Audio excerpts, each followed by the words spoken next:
नमस्कार, मैं हूं डॉक्टर प्रिया दहिया।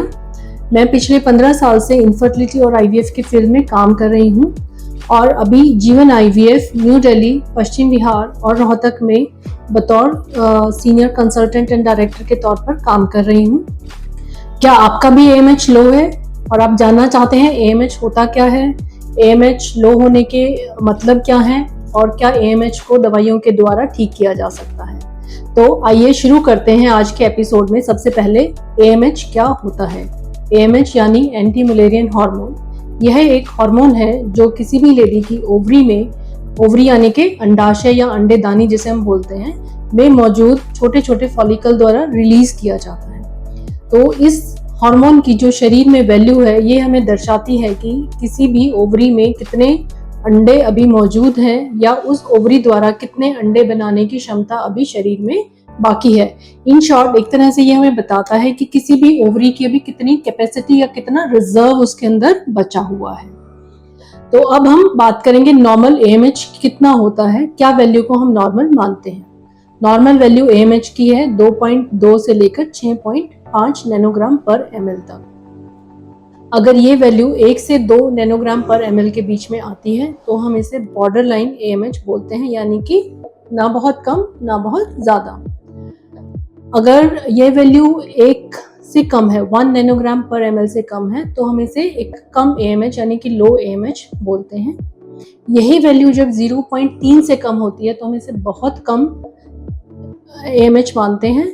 और अगर ये वैल्यू 0.1 से कम है तो हम डिमिनिश्ड ओवेरियन रिजर्व यानी इस ओवरी में अभी अंडा बनाने की क्षमता नहीं बची है, ऐसा मानते हैं। यही अगर ये वैल्यू 6.5 से ज़्यादा है या 7 से ज़्यादा है तो मतलब उस ओवरी के अंदर बहुत ज़्यादा अंडे मौजूद हैं और ये पॉलीसिस्टिक ओवरी डिजीज़ का एक कॉमन टेस्ट भी है। यानी पीसीओएस में जब हम एएमएच लेवल्स कराते हैं तो वो बहुत ज़्यादा आते हैं क्योंकि पीसीओएस में अंडे बहुत ज़्यादा मौजूद हैं।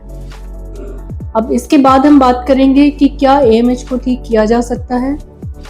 एएमएच को अगर आप सच पूछें तो इसको करेक्ट नहीं किया जा सकता, क्योंकि जिस तरह से हम उम्र को कम नहीं कर सकते उसी तरह से हम एएमएच को बढ़ा नहीं सकते। एक तरह से ये एजिंग प्रोसेस है, ओवरी का एजिंग हो चुका है, ओवरी की उम्र हो गई है, दैट मीन्स एएमएच लो हो गया है। तो जनरली एएमएच बढ़ाने के लिए हम कुछ विटामिन या इस तरह की लाइफस्टाइल मॉडिफिकेशंस पेशेंट को बताते हैं कि आप अपना योगा कीजिए, खान पान में सुधार कीजिए, हम कुछ तरह के विटामिन सजेस्ट करते हैं ताकि अगर उस ओवरी में कुछ सुधार की संभावना है तो वो हो जाए।